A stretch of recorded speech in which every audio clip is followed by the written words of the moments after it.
Hello guys! Ngayon ay magtuturo ako ng tahong. At talaga namang ito'y napakasarap guys. At before anything else, sana ay ma-hit nyo ang notification bell at subscribe na rin at like and share sa aking mga videos. At marami pa akong isi-share sa inyo guys, hindi lang ang tahong. Itong tahong ay napakasarap guys. Ayan, inuna na nga natin kanina ang luya, sumunod ang garlic at ang onion. Talaga namang napakasarap ng tahong. Lalo na dadamihan natin ng ginger, ganun din ang garlic and onion. Haluin lang natin hanggang maging brown na ang lahat ng ating ingredients na inilagay sa ating kawali.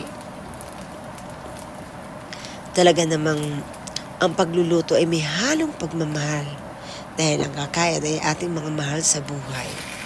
At syempre, meron tayong tomato na kamatis na ilalagay ng ating tahong. Kasi nagdadala rin ng kasarapan kapag maraming kamatis ang ating ihahalo sa ating mga ingredients. Ayan, talaga namang ating imimix at intay-intayin lang natin na medyo kumulo at later ay patis naman ang ating ilalagay. Ayan, ilagay natin ng fish sauce kung tawagin, patis. Kung wala naman kayong patis, pwede rin naman ng iodized salt sa ating pagkain.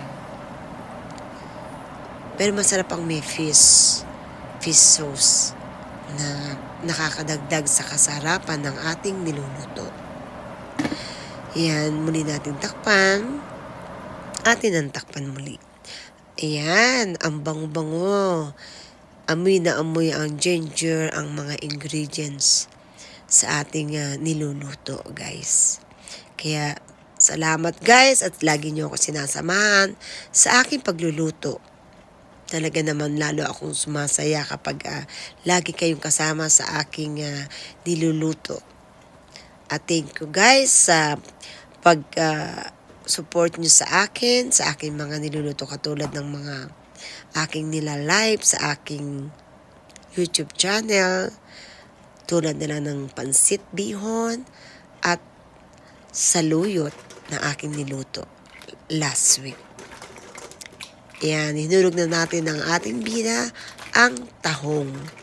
O diba guys, naku, napakasarap talaga niyan guys. Talaga naman, habang natin nilalagay, ay medyo kamahalan na ngayon. Before is $13 lang yan, ngayon ay umaabot na ng $19 ang isang pack ng tahong.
na ating tahong.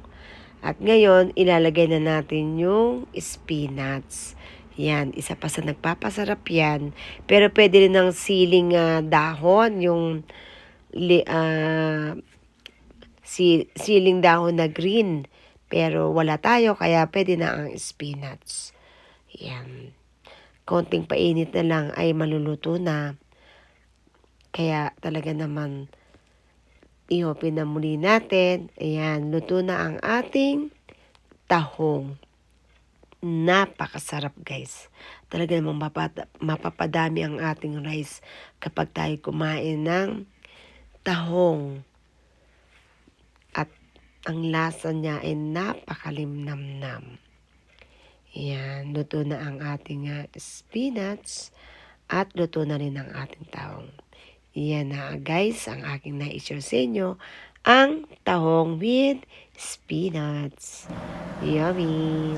Kaya guys, please share and like. Wilma's Life. Thank you so much guys.